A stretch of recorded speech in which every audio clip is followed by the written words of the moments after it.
Mesdames et messieurs, bonsoir et bienvenue à cette émission d'Info 9. Les caisses Desjardins de l'Abitibi-Ouest envisagent de se regrouper en une seule entité.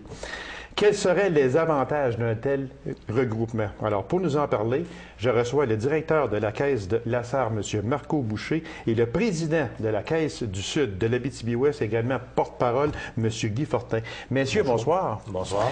Merci d'avoir accepté cette invitation-là, messieurs, parce que sur nos fils de presse, quand tout ça a sorti dernièrement, on regardait ça, puis on disait, bon, en 2010, il y avait déjà eu des fermetures de centres de services. On revient en 2011, on veut faire une seule entité, on veut regrouper des caisses. Moi, si je vous demandais, comment est venu ce but-là de faire une seule entité? Comment on s'assoit un bon matin et qu'on dit, oui, on va essayer de réunir encore des caisses, on va faire une seule entité. Comment on perçoit ça? Est-ce que ce sont les chiffres qui vous disent quoi faire ou c'est la population ou ce sont les conseils d'administration de ces caisses-là? C'est quoi exactement? Je peux y aller un peu? Oui, allez-y. Moi, ça remonte, dans le fond, cette idée de regroupement, pour la première fois, est sortie lors de notre réunion, là où on a fait ce qu'on appelle la planification stratégique. Okay. Alors, à chaque année, Desjardins nous demande de réfléchir à notre réseau de distribution et d'en faire une planification stratégique. Alors, quand on a fait cette planification stratégique, c'était au mois de mai 2010. Je parle du CA de la Caisse du Sud de l'Abitibi-Ouest. Okay. À ce moment-là, on s'est penché sur le réseau de distribution et on voulait améliorer la rentabilité de notre réseau de distribution. Et pour ça, il fallait faire certaines coupures de dépenses. Et là, on a regardé très sérieusement s'il n'y avait pas d'autres façons de faire les choses qui pourraient peut-être nous aider à atteindre des résultats semblables. Et c'est là qu'est germée l'idée de peut-être un regroupement si les autres caisses du secteur étaient intéressées. Et là, au mois d'août, on a demandé une rencontre. On s'est rencontrés, les dirigeants élus des 4 caisses. Et il y avait le même intérêt, et c'est curieux, la même chose s'était passée dans chacune des autres caisses aussi. Ah oui, OK. Donc, il y avait le même intérêt. Donc, c'est pas une caisse qui a dit, on va essayer de... Ce sont des caisses. Juste un instant, M. Fortin, si vous me permettez. On parle des caisses de quel endroit, M. Boucher? Bien, les 4 caisses de Jardin de l'Abitibi-Ouest, c'est-à-dire la Caisse de Jardin du Sud de l'Abitibi-Ouest, secteur Sud, Palmarol, la Caisse de Jardin de Royal-Roussillon, dans le secteur de Macamic-Tachereau, et la Caisse du Nord du Lac-Abitibi, secteur également de Dupuis en métal, plus le secteur nord, ainsi que la Caisse de Jardin de Lassar, qui couvre également le secteur de Villebois-Paradis-Beaucanton, plus un peu au nord également. Donc, c'est les 4 caisses, comme disait M. Fortin, qui sont arrivées à la même conclusion, avec le même enjeu stratégique de regarder éventuellement pour un projet de regroupement. Je pense que c'est, comme vous l'avez souligné aussi, la force du projet, c'est que ce n'est pas un projet d'une caisse, c'est vraiment un projet commun des 4 caisses ensemble et des 4 conseils d'administration. Tous les dirigeants des caisses sont en accord avec ce projet-là, puis ils voient un avantage pour leurs membres pour faire face à la compétition et pour plusieurs autres raisons qu'on aura sûrement le temps de vous expliquer. Parce que quand on parle des objectifs, on dit faire face aux défis de la main-d'œuvre au niveau des petits centres, élimination des duplications structurelles, économie de plus ou moins 600 000 $ par année. C'est beaucoup. Effectivement, c'est effectivement très intéressant et c'est des économies minimum qui ont été évaluées.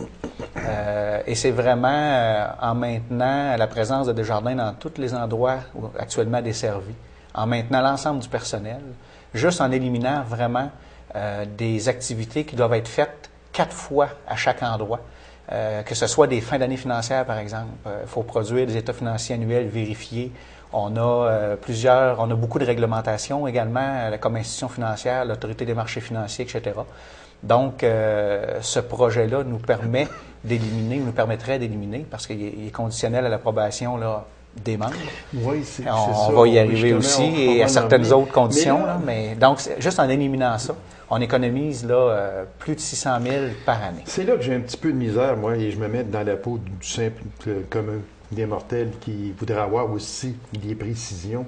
C'est là que j'ai un peu de misère. Quand vous dites que vous pouvez faire des économies qui peuvent aller jusqu'à 600 000 $ par année, puis vous n'avez aucune fermeture de point de service, vous n'avez pas de mise à pied à effectuer, puis vous envisagez de faire des coupures, je veux dire, de sauver 600 000 $ par année. Moi, j'ai de la misère un peu à comprendre que la Caisse royale Roussillon à Macamic va rester en place avec ses mêmes privilèges, ses mêmes employés, que Haute-Saint-Nord, qui a une caisse, la même chose, que Palmarol, on peut tous les nommer, Lassard, Dupuis, etc. Tout ça va rester la même chose, le même personnel, le même roulement, puis vous allez économiser entre 1/2 million et 3/4 de million. C'est là un peu que j'ai un peu de misère. Moi, la seule chose que je rajouterais là-dessus, Oui. il y a, quand on parle, c'est des études sérieuses de la Fédération. Sûrement, C'est qu'il y a 600 000 qui est économisé au bas mot. C'est entre 600 000 et 1 million par année récurrent. Ça revient tous les ans. Pourquoi? Quand vous avez à faire 4 rapports au lieu de 1, il y a la loi d'accès. Alors, vous savez qu'on a de plus en plus de règlements internationaux et de lois. Oui, là, on parle, il y a eu BAL 1, BAL 2, et on parle de BAL 3. Maintenant, il s'ajoute encore d'autres règlements avec la crise financière mondiale qu'il y a eu. Les gouvernements sont tous beaucoup plus exigeants envers les institutions bancaires, et nous en sommes une très importante, Dieu soit loué. Mais ce 600 000-là vient des différents rapports qu'il faut produire, des conseils d'administration et des dépenses administratives qu'il y a. Quand vous avez 4 conseils d'administration, avec 41 personnes à peu près au total qu'on a à l'heure actuelle, et quand on va y aller, on va en avoir 14 au niveau du CA et 5 au niveau du conseil de surveillance, on tombe à 19. Il y a beaucoup moins de dépenses qui viennent avec les conseils d'administration, avec les rapports, les différents rapports à fournir, et c'est ça qui fait le 600 000 $ par année.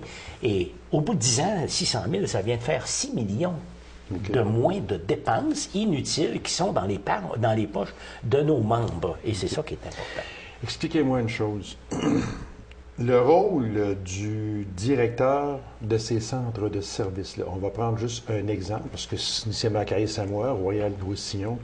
On va prendre l'exemple de la caisse Royal Roussillon, comme on peut prendre celle de Lassard ou du Puy, ou peu importe. Très bonne caisse performante pour de ça. Oui. Nous le sommes tous les 4 d'ailleurs. Est-ce que les pouvoirs, parce que c'est une directrice qu'il y a ici, est-ce que les pouvoirs de la directrice du centre de Royal Roussillon et les pouvoirs du directeur de Lassard vont rester les mêmes? Bon, aux endroits, il y aura peut-être un peu de changement. C'est sûr que ça n'est un endroit. Donc, il va y avoir une seule entité, une nouvelle caisse. Les 4 anciennes caisses, la caisse de Lassard, Royal Roussillon, Sud de l'Abitibi-Ouest, Nord du lac Abitibi, n'existeront plus. Ils vont faire, ça va être un regroupement d'où va naître une nouvelle caisse qui va être administrée comme une seule entité pour être capable de réaliser les économies. Donc, tout le monde va avoir un rôle à jouer. Certaines personnes vont avoir un rôle un peu différent dans la nouvelle caisse. Par contre, tout le monde, si on prend l'exemple de la directrice de votre caisse, Mme Lafrenière, elle est favorable au projet. Elle est prête à relever le nouveau défi qui va être son rôle dans une nouvelle structure. On a déjà regardé un peu ces choses-là parce qu'il faut savoir effectivement où on s'en va. Fait que la plupart des gens vont conserver le même rôle. Les conseillers, par exemple, qui font les prêts hypothécaires, ceux qui s'occupent des placements, vous avez une conseillère qui s'occupe de vous, ben à moins la forte. Non, c'est ça. C'est là que c'est ça que je vais vous dire. La forte probabilité, il y a une très forte probabilité qu'elle demeure votre conseillère parce qu'elle va continuer à jouer le même rôle dans le même bureau. Par contre, au niveau de la gestion, des équipes de gestion et au niveau de l'équipe d'administration, on va garder tout le monde, mais il va y avoir certaines personnes qui vont avoir des rôles différents un peu à jouer. Moins en lien direct avec la clientèle, mais plus en lien avec l'administration et la gestion. Moi, là, je vais me faire le porte-parole, là, oui. des gens, OK? Et c'est mon rôle. Moi, là, savez-vous ce que j'ai peur? pas rien que moi directement, là, je parle de la population. Et vous me corrigez-moi si je suis dans l'erreur et ne vous gênez pas. Moi, ce que j'ai peur, c'est qu'avec une nouvelle entité, ces caisses-là sont regroupées, une supposition, M. X arrive à la caisse Y, il était habitué, il y avait son conseiller ou sa conseillère qui était là. Je viens m'asseoir parce que là, il y a quelque chose qui ne marche pas, puis là, regarde, on peut-tu regarder, j'aurais besoin peut-être de 10 000 piastres ou quelque chose. Bien maintenant, à cette heure-là, il va falloir que tu passes plus haut. Il va falloir que tu ailles à la SAR maintenant. C'est ça que les gens ont peur. Est-ce que c'est une chose qui peut arriver? Parce qu'on est habitué dans nos caisses à nous autres. On connaît le personnel. Le personnel nous connaît. Moi, je sais bien que personnellement, puis j'aime pas prendre un rôle personnel, mais on est là pour s'expliquer. Moi, je sais bien que si j'arrive demain matin, que j'ai une conseillère financière qui est excellente à Macamic, puis que je ne peux plus le faire affaire avec elle. Il faut que je fasse 19 km puis que je m'en aille à la SAR voir un ou une personne que je ne connais même pas et qui ne me connaît pas. C'est ça que les gens ont peur. Vas-y. Vas-y. Moi, ça me fait plaisir de vous dire, M. Lacaze, qu'effectivement, ce ne sera pas le cas. Vous n'aurez pas à vous déplacer pour aller recevoir des services. Le centre de Royal-Roussillon, qui est à Macamic, va demeurer. Hautien-Nord va demeurer. Les endroits qui sont là vont demeurer et vous allez recevoir les mêmes services si les membres acceptent le projet qu'on leur propose. Il n'y a pas de changement de cet ordre-là qui sont prévus. Et ça, le changement, c'est qu'avec une entité, au lieu de 4, au lieu d'avoir 4 DG, on va avoir un DG. OK? On pense à mettre peut-être un DG adjoint et les autres se retrouvent dans la structure actuelle. Mais on parle de fusion ou de regroupement si les membres le décident puis qu'elle a lieu, mettons à partir du mois de janvier 2012, les personnes qui sont en place à Macamic, à Palmerol, à Sainte-Germaine demeurent au même endroit. Avec les mêmes pouvoirs. Avec les mêmes pouvoirs. Dans la même structure. Ils continuent, autrement dit, à réaliser le même emploi qu'ils font déjà, le même poste, ils occupent la même fonction, avec la même clientèle. Donc, il n'y a pas de changement de prévu à ce niveau-là. Puis, c'est un de nos avantages. Donc, c'est sûr que c'est quelque chose qu'on veut maintenir. Parce que la crainte des gens, j'en ai parlé, puis je vais revenir aussi sur ça. La crainte des gens, c'est que peut-être que sa caisse populaire, que ce soit à Hautien-Nord, que ce soit à Taschereau, peu importe, que leur caisse devienne un simple comptoir. Est-ce que c'est une chose possible? Bien, dans le fond, l'évolution future, pour le moment, c'est pas le cas. C'est sûr que dans 10 ans d'ici, on ne peut pas vous dire qu'est-ce que ça sera exactement. Non, c'est sûr. Là. Parce que les habitudes, les besoins des membres évoluent également. Par contre, je pense que la volonté des dirigeants qui sont impliqués dans le projet, c'est de maintenir, ça permet de maintenir une présence partout, plus durable, de Desjardins dans tous les endroits actuellement desservis. Je pense que c'est une volonté importante. Il y a également, peut-être que ça peut vous rassurer aussi, on n'en a pas parlé, le conseil d'administration est composé de gens qui vont provenir des différentes caisses, avec des sièges réservés. Donc, il y a des gens qui vont provenir du secteur, d'exemple, de Royal-Roussillon, du sud de l'Abitibi-Ouest, nord du lac Abitibi et la SAR, qui ont des sièges réservés au conseil d'administration pour s'assurer de garder une vision Abitibi-Ouest. On veut vraiment, je pense, la volonté est d'avoir une caisse pour l'Abitibi-Ouest, pour les membres de l'Abitibi-Ouest, afin de les desservir le plus longtemps possible, de la meilleure façon, sur tout le territoire. Est-ce que... Oui, allez-y. Oui, moi, je rajouterais juste une chose, M. Lacaze, qui me paraît importante, parce que comme président de la Caisse du Sud, le fait de se regrouper nous a apporté à nous, là, un certain... on a été soulagés, un soulagement, parce que dans le fond, on aurait dû prendre des décisions concernant le réseau de distribution plus déchirantes. Et ça, on a dit, ouf, ça permet des économies récurrentes de entre 600 000 et 1 million pour l'ensemble des 4 caisses. Ça nous donne une marge de manœuvre qui nous permet de mieux respirer et de mieux maintenir dans chacun des centres ce qu'on va maintenir, c'est-à-dire des services dans chacun des centres le plus longtemps possible. C'est le plus longtemps possible Mais je pense que... c'est ça. Parce que moi, je ne peux pas me mettre dans la tête... Peut-être que je suis dans le champ, là, que ça se peut. Mais là, c'est la première c'est la première étape de quelques étapes qui pourraient viser à des fermetures de caisses. C'est pas le même qu'on le voit. Je m'excuse, c'est pas le même qu'on voit. Puis, vous êtes là pour en parler, c'est ça. Moi, je pose des questions, fait qu'allez-y. On arrive du congrès à Québec. De Desjardins à Québec avec Mme Leroux, une excellente présidente que j'ai en très haute estime. Mais on parlait d'ouvrir dans certains endroits des TCE qu'on appelle. C'est un jargon technique pour dire que c'est un service au comptoir qui va se donner, qui va se continuer sous une forme un peu différente. Mais moi, je vous dirais que c'est quelque chose qui va se développer. On n'a pas le désir, puis ni Mme Leroux, puis ni nous autres, on ne veut pas couper le lien dans aucun endroit. On veut le maintenir le plus longtemps possible. Mais les habitudes des consommateurs, de nos membres, changent. Seulement 6 des transactions aujourd'hui se font au comptoir. On parlait de 8 il y a 2 ans. Oui, on est rendu à 6. Internet. On parle maintenant de l'arrivée de accordés mobiles. Ça s'est rendu là, avec un iPod et bon, ça y va. Alors, on veut desservir toute notre clientèle et on a de ces gens-là qui se servent de ces moyens-là. Donc, on va continuer à respecter puis à donner des services aux 6 qui prennent des services au comptoir. Mais ça peut arriver que le service doive s'adapter à certaines circonstances, mais je suis convaincu qu'on va être capable de maintenir un service dans chacun des centres pour de nombreuses années. Il y a une question très importante que je veux vous poser, c'est que, advenant le fait que les membres ne soient pas d'accord, disons, parce que je prends Macamic, parce qu'on est ici, si Macamic décide, eux autres, que non, nous autres, on n'embarque pas là-dedans, qu'est-ce qui se passe? Bien, c'est un projet à 4 caisses, donc c'est un projet qu'on présente à nos membres, les 4 caisses ensemble et d'un commun accord avec l'appui de l'ensemble des dirigeants. Je pense que tout le monde est confiant parce que quand on l'explique vraiment bien, les gens voient tous les avantages qu'il y a à le faire. Donc, ça devrait se réaliser, mais par contre, ça prend l'accord des 4. C'est ça, sinon, le projet est remis en question. Le projet ou la caisse elle-même? Bien, dans un premier temps, le projet au complet. Puis après ça, il y aura... Ça veut dire que s'il y a une caisse qui les membres disent non, nous autres, on ne veut pas embarquer là-dedans, c'est le projet complet. Oui, le projet au complet qui est remis en question. Okay. Là, il y aura des choix que les gens devront faire. Est-ce qu'il y aura un autre projet qui va être fait sans cette caisse-là, ou est-ce qu'on va donner, exemple, une deuxième possibilité aux gens de leur réexpliquer puis de réviser leur décision? Ça sera une décision qui va revenir aux membres. Mais il reste à peine 1 minute. Les prochaines étapes, c'est quoi? Prochaines étapes?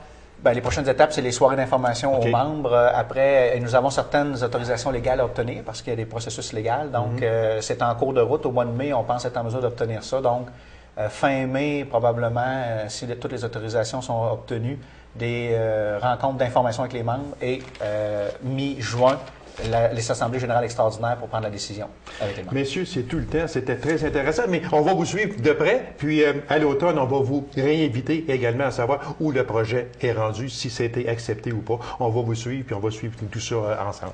Alors, messieurs, merci infiniment et bon succès dans votre réorganisation des caisses populaires. Merci, M. Lacasse. C'est moi qui vous remercie. Alors, courte pause, mesdames et messieurs, et on vous revient immédiatement après. Restez avec nous.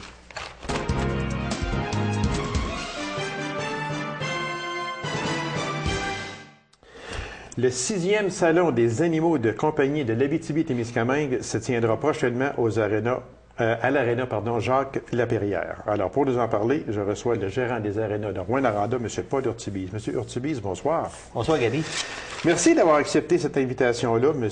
Urtubise. C'est la 6e édition du SACAT, comme on dit. Est-ce qu'on peut dire que c'est une fin de semaine familiale? Oui, beaucoup, effectivement, hein? Oui. Puis surtout cette année, le mandat que le comité s'est donné, c'est de sensibiliser les enfants face à leur animal. Tu sais, l'approche animale, enfant, tout ça, c'est important. Puis de faire reconnaître qu'un animal, ça doit être bien traité aussi. C'est le respect. C'est mutuel, hein? C'est ça, oui. Entre l'animal, le sang et tout ça. Fait que c'est pour ça que cette année, le comité met beaucoup d'emphase au niveau des conférences, tout ça, sur le lien, l'approche versus l'animal.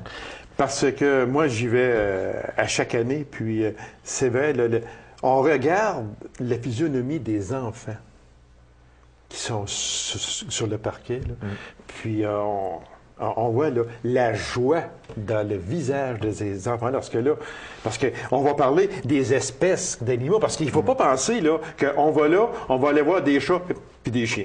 C'est tout si simple que ça. Là. Donc, ça va plus loin que ça. C'est beaucoup plus que ça. Oui. Alors moi, je vais te laisser aller un peu là, avec les différents animaux que nous, autant que les enfants, parce qu'on s'amuse, nous autres aussi, là, dans ça. Ouais. Quels animaux on peut voir? Bien, cette année, les chiens, c'est sûr que ça, c'est vendeur. C'est le plus populaire. C'est les chiens qui attirent le plus. Exactement. Puis au niveau des perroquets, des oiseaux, c'est un autre must pour le comité organisateur. Et cette année, ben, il va y avoir des conférences sur les chats. Donc, cette année, ça fait plusieurs années qu'on essaie d'avoir des conférencières ou des personnes qui vont emmener leur kiosque, aménager un kiosque pour les chats. Cette année, on va avoir même une conférencière qui va parler au niveau des chats. Ouais. Parce que je pense que il y en avait des chats, mais moins. C'est sûr que les chiens, ça occupe la place, je dirais 75% là, ou à peu près. À peu près. Ouais. Alors, on veut mettre un petit peu l'emphase sur les chats. Oui, c'est ça. Fait, on veut essayer du renouveau. Un salon, c'est le 6e salon. Donc, cette année, c'est le temps de changer. Je te dirais honnêtement, Gabi, cette année, c'est un redépart. OK. L'année passée, on a mis un gros coup au niveau du salon. On avait eu les Super Dogs. Je sais pas si tu viens, le spectacle de chiens. Donc, puis il y avait eu les shows aussi au niveau de l'Arena Régent Hall. Cette année, c'est un renouveau. On repart à la base, si tu veux. Okay. Donc, cette année, c'est seulement que l'Arena, comme tu as mentionné, Jacques Laperrière, mais c'est quand même un salon qui jase beaucoup au niveau des conférencières, des chiens, chats, perroquets, oiseaux, tout ça. Okay. Donc, je pense que les gens qui ont un intérêt important à assister aux conférences, c'est ça qui est gagnant. Oui, parce qu'il va y avoir plusieurs conférenciers qui vont être sur place. On va parler d'à peu près tout, là, à ce moment-là. Oui, c'est ça.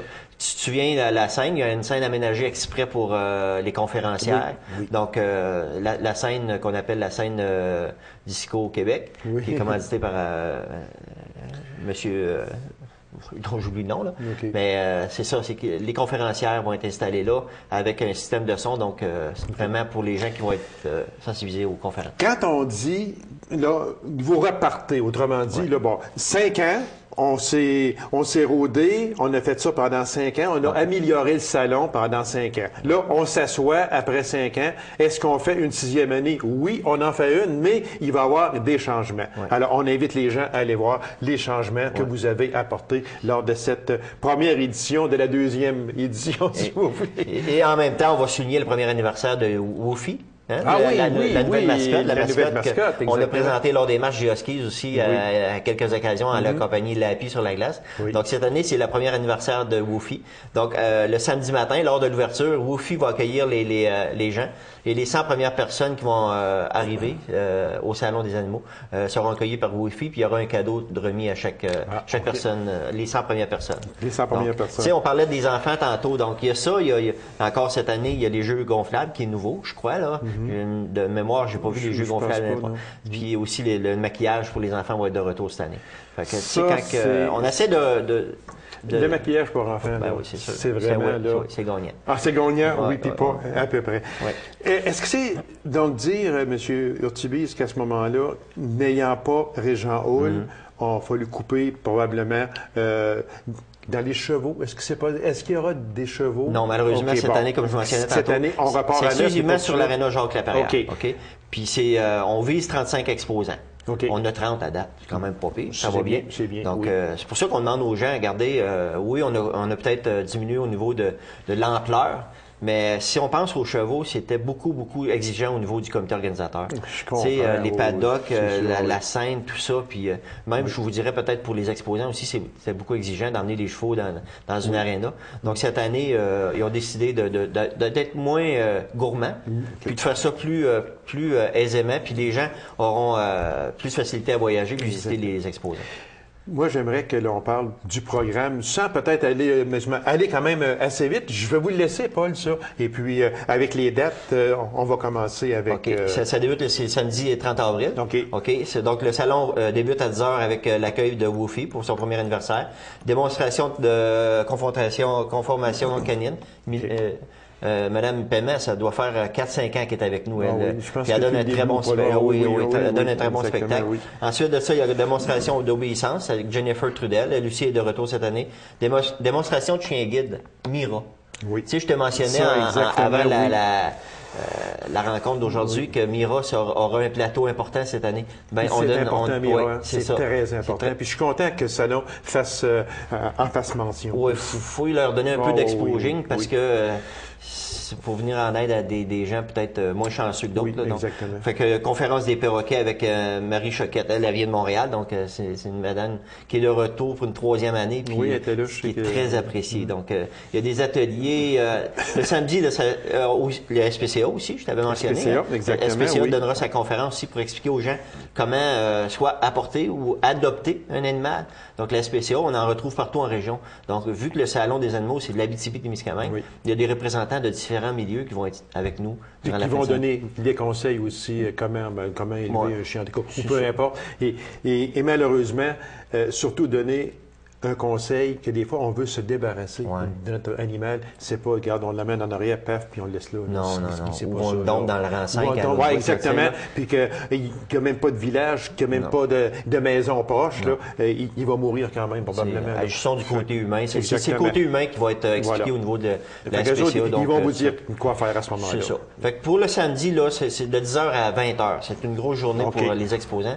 Donc, samedi, c'est assez complet. Le dimanche, on rouvre les portes à 10h pour terminer à 5h. Et c'est sensiblement les mêmes qui reviennent faire les conférences le dimanche. Donc, si quelqu'un ne peut pas être là le samedi, ben le dimanche, on est là. Sauf qu'au niveau de l'animation, des activités les démonstrations qui vont se faire le samedi, mais pas nécessairement le dimanche. Ah, OK. Donc, s'il y a une parade de chiens, je crois que c'est le dimanche, la défilé de race de chiens va se faire le dimanche, en après-midi. Donc, c'est ça, les petits changements qu'il y a. Oui, c'est ça. Puis j'invite les gens à aller sur le site. Le site, facile SACAT, si vous faites SACAT, SACAT, vous tombez immédiatement sur la page du Salon des animaux. Et vous avez tout l'horaire, toutes les activités, le prix d'entrée, tout ça, tous les détails. Les 30 exposants sont énumérés sur le site Internet. Donc, je pense que c'est facile. Les exposants, quelle est la provenance des exposants? Je te dis principalement de l'Abitibi-Témiscamingue. On élargit un peu parce qu'on a des gens des Laurentides qui viennent au niveau des chiens, tout ça. Puis on a aussi des gens du nord de l'Ontario, Mme Paiement, entre autres, qui est là avec son salon pour ses chiens. Donc, c'est des gens qui sont vraiment mordus là, au niveau de... C'est vraiment une fin de semaine familiale. Puis, si on parlait de l'avantage de participer à ce salon-là. Bien, tout ce que vous allez aller chercher comme information, vous voulez adopter un chien, comment s'y prendre? C'est quoi adopter un chien? Mon éducation, c'est quoi de... Ben, c'est ça, tu sais, on va aller chercher c'est pas de prendre un chien puis de le mettre dans sa niche puis de donner une bouffe de temps en temps. C'est plus que ça. C'est un enfant, hein? Parce que ça rejoint, en fin de compte, plusieurs milliers de personnes qui vont être sur place durant la fin de semaine. On parle peut-être de 7, 8 000 ou 6 000 amoureux des animaux à ce moment-là. Il y a des exposants qui vont avoir 30-35 exposants. C'est une belle fin de semaine. Quel est le prix d'entrée? Au niveau des personnes, des enfants de moins de 5 ans, c'est gratuit. 6-14 ans, c'est 5 $. Personnes de l'âge d'or, c'est 8 $. Plus de 15 ans et plus, c'est-à-dire les adultes, c'est 10 $. Mais la passe, c'est 15 $. Donc, si quelqu'un aime vraiment les animaux puis ont le goût moi, en tout cas, j'irai pour le 15 $ pour la passe de la fin de semaine. Donc, si vous manquez une activité le samedi, revenez donc le dimanche. Si jamais il ne fait pas beau, c'est qu'on souhaite un peu parce que... oui, parce que c'est ça qu'on dit. Hein, je vous souhaite une belle fin de semaine. Oui, mais pas trop de soleil parce qu'on souhaiterait un petit peu du temps sombre.